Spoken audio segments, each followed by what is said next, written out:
بسم اللہ الرحمن الرحیم۔ بسم اللہ الرحمن الرحیم۔ آج کی مختصر بات، اللہ فرماتے ہیں میرے دو قسم کے ماننے والے ہیں، اشارہ بانی۔ آیت نمبر 37 ہے اور سورہ شورى 25 میں سے بارہ ہے۔ ارشاد ہے کہ والذین یجتنبون کبائر الاثم والفواحش وَإِذَا مَا غَضِبُوا هُمْ يَغْفِرُونَ۔ صدق اللہ العظیم۔ دو قسم کے لیے میں گھر نہیں آ جائے گا، مجھے کوئی سی نہیں تو صاحب خانہ میرے ساتھ گفتگو شروع کر دی اس نے، تو بیگم نے کہا کہ مفتی صاحب اس گھر سے کچھ نہیں کھانا، خالد پانی پینا آپ نے، وہ بھی اپنے ہاتھ سے پی ہے۔ میں نے کہا بھائی کیا بات ہے؟ کہ لگے جو میرے میاں صاحب ہے نا، یہ جہاں سے مرضی گوشت لے آتے ہیں، یہ کہتے ہیں کہ بکرا بھی حلال ہے، گائے بھی حلال ہے، یہ سارے حلال جانور ہیں، تو باقی تو مولوی کو جو گھسلے ہیں، تو میں تو اس کا لایا ہوا گوشت نہیں کھاتی، میں تو اپنی دال پکاتی ہوں، میں وہ آپ کو دینا نہیں چاہتی، کھانا گھر میں نہیں کھائیں، اور ہو سکے تو اس کو کچھ سمجھا دیں کہ ایک جانور کا حلال ہونا، ایک ہے اس کا ذبح ہونا، یہ الگ دو چیزیں ہیں۔ ہے مسلمان تھا، کلمہ گو تھا، بیوی مسلمان ہے، یہ تو سچی باتیں بتا رہا ہوں آپ کو۔ یاد میرا نمازی بیٹھا ہوتا تھا، چلا گیا، واپس چلا گیا، اس نے کسی سے پیسے لینے تھے، مجھے کہتا ہے استاد جی اگر آپ چاہیں نا مجھے پیسے مل جائیں گے۔ میں کہا ٹھیک ہے چلتا ہوں میں ہوٹل میں جا کے میری شوگر لو گئی، تو اسے گاڑی روکی اور وہاں جا کر نا ایک ریڑے سے وہ لے آیا برگر، کیا اس کو کہتے ہیں چکن برگر۔ میں نے کہا یہ کیا ہے؟ کہتے ہیں چکن برگر ہے۔ میں نے کیا مطلب؟ کہتے ہیں چکن تو حلال ہوتا ہے۔ میں نے جہاں سے لائے ہو وہ مسلمان تھا؟ کہتے ہیں نہیں، چکن حلال ہوتا ہے تو چکن برگر حلال ہو گیا۔ نمازی میرا جمعہ میں پڑھتا تھا، نمازی میں پڑھتا تھا، اور میرے ساتھ یہ ڈرامہ کیا۔ میں نے اس کو سمجھائی بات، میں نے کہا اس کو واپس نہیں، اس کو پھینک دو، گالی کر دو۔ جب تک مسلمان اللہ کے نام پر ذبح کیا ہوا جانور نہ کھائے اس وقت تک وہ حلال نہیں ہے۔ لہذا یہ مسلمان کی بات کر رہا ہوں۔ تو اللہ پتہ ہے دو قسم کے میرے بندے ہیں، ایک وہ بندے میرے کہ والذین یجتنبون الکبائر الاثم، میرے کہ وہ بندے ہیں جو کبائر گناہ سے بچتے ہیں۔ ہم سفر کر رہے تھے، میرا شاگرد تھا، میرے ساتھ پڑھتا تھا، بچہ مجھ سے مسئلہ پوچھا تھا، اس کا باپ میرے ساتھ تھا، اسے ہوٹل میں آرڈر کر دیا عشاء، تو بچہ اس کو کہتا ہے کہ ابو آج تو مفتی صاحب ہمارے ساتھ ہیں، یہ تو حرام ہے کھانا سارا، یہ تو انہوں نے منگوایا ہے، پتہ کرا اس کو۔ اور بھائی صاحب کہہ رہے ہیں کہ چھوڑو جی یہ تو مولوی کی باتیں ہیں، حلال تو حلال ہی ہوتے ہیں۔ فرمایا جو میرے بندے ہیں والذین یجتنبون کبائر الاثم، کبیرہ گناہ سے بچتے ہیں، اور کبیرہ گناہ کی بڑی لمبی لسٹ ہے۔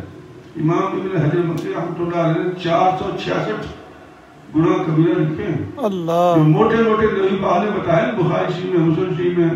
وہ یہ ہے، پہلا شرک، کسی کے آگے جھکنا نہیں، سجدہ نہیں کرنا کسی کو، سجدہ سے اللہ کو، عبادت نہیں کرنی کسی کی، عبادت اللہ کی۔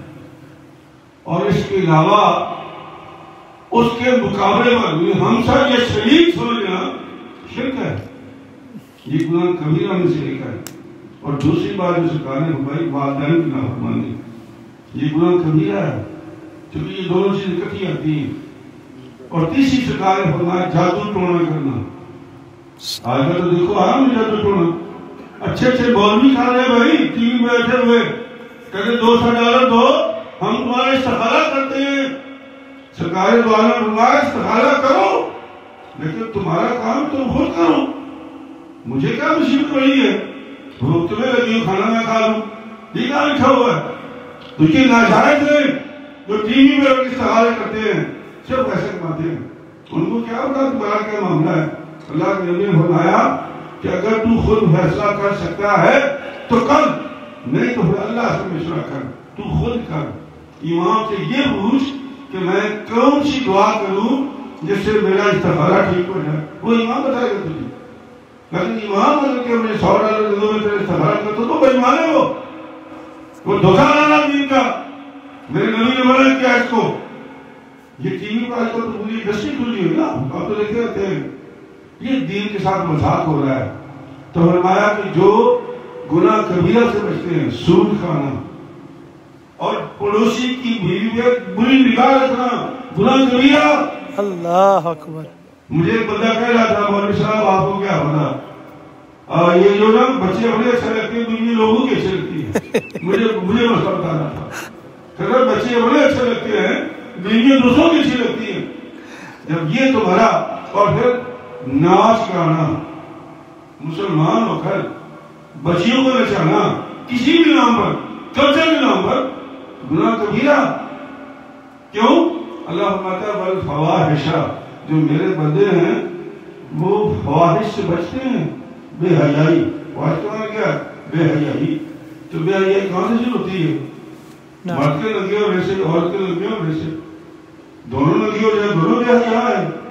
چونکہ آدم علیہ السلام کو جب شیطان نے ننگا کروایا تھا تو بابا جی بھاگے، اماں جی بھاگی اور باغ میں جا کے بتوں سے اپنے آپ کو ڈھانکا اور شیطان خوش ہو رہا، میں نے بڑا کام کر دیا، میں نے دونوں کو ننگا کر دیا۔ تو آج بھی وہی کر رہا ہے، وہ مردوں کو بھی ننگا کرتا ہے۔ بسا اوقات میں دیکھو باہر بچے کچھا پہن کے سیکھے آ جاتے ہیں، کچھا پہن کے تو پھر وہ آپ تو خیر مسئلہ اچھے ہو گئے بچے، شروع میں یہ آتے تھے کانچے پہن کے آ جاتے تھے مسئلہ۔ وہ بھائی ٹخنوں سے نیچے تمہارا اگر کانچا ہو تو ٹھیک ہے، لیکن ٹخنوں سے اوپر اگر ہو یا ٹخنوں کے اوپر ہو تو یہ تو غلط ہے۔ تو یہ ننگا پن جو ہے یہ بے حیائی ہے۔ اور مسلمانوں کو جب 4 پیسے مل جاتے ہیں، اللہ مجھے معاف کرے، اللہ مجھے معاف کرے، میں ایک بندے کو میں نے کہا کہ یار تمہیں شرم آنی چاہیے، تو یہ بچی کو نچا رہے ہو، کہنا یہ اپنی تھوڑی ہے، تو انڈیا کی ہے۔ میں بیوقوف آدمی، میں انڈیا کی بچیاں نہیں ہیں، تو بچیوں کو نچانا بے حیائی ہے۔ اللہ کریم نے، اب ٹائم نہیں میرا وہ موضوع بھی نہیں ہے، اللہ کریم نے حیاتی طریقہ بتایا قرآن کریم میں کہ حیاتی سے کہتے ہیں۔ اور حضرت بیوی سپورہ رضی اللہ تعالیٰ عنہ نے جو حضرت موسیٰ کی بیوی تھی، انہوں نے حیا کر کے دکھایا، یہ قرآن میں پورا واقعہ لکھا ہوا ہے۔ پھر اللہ فرماتا ہے وَإِذَا مَا غَضِبُوا هُمْ يَغْفِرُونَ، وہ جو میرا ہے مسلمان ہے، وہ بندہ بھائی ماں ہر چیز کھا جائے گا، بے حیائی باقی کوئی نہیں، میں تو انڈیا کی لڑکیوں میں چاہتا ہوں۔ اور آگے کیا ہے، جب غصہ آتا ہے تو تھوڑا تھوڑی ہو جاتا ہے۔ اللہ فرماتا ہے نہیں، میرا جو بندہ ہے اس کو غصہ آئے گا نا، غصہ اس کو بڑا آئے گا، اس میں کوئی شک کی بات نہیں، لیکن وہ اسے جھوجے لے گا، اس کو گوش ہو جائے گا، جا یاد تمہیں معاف کر دیا، جا دوڑ جا یاد تجھے میں نے معاف کر دیا۔ کیونکہ سارے قرآن مجید میں بیان کی ہیں، حدیث میں بھی ہیں۔ تو مسلمان کی شان یہ ہے، اللہ تعالیٰ جو میرے بندے ہیں وہ گناہ کبیرہ سے بچتے ہیں، بے حیائی سے پرہیز کرتے ہیں، اور غصہ آ جائے تو معاف کرنا۔ واہ سبحان اللہ، آمین آمین بسم اللہ الرحمن الرحیم۔ ہم سے گناہ کا عاجز بندے، رب العالمین بیمار و ضعیف بندے تیری بارگاہ میں کھڑے ہیں، تو جسے ہی تیرا کرم مانگتے ہیں، تیرا رحم مانگتے ہیں، تیرا فضل مانگتے ہیں۔ اے اللہ ہمارے جیسے بیماروں کو شفا دے دے، کرونا کی بیماروں کو شفا دے دے، جو کرونا سے چلے گئے ان کو درجات بلند دے دے۔ رب العالمین اس وبا کو اس دنیا سے ختم فرما دے، اپنی مخلوق کو معافی عطا کر دے۔ آمین یا رب العالمین۔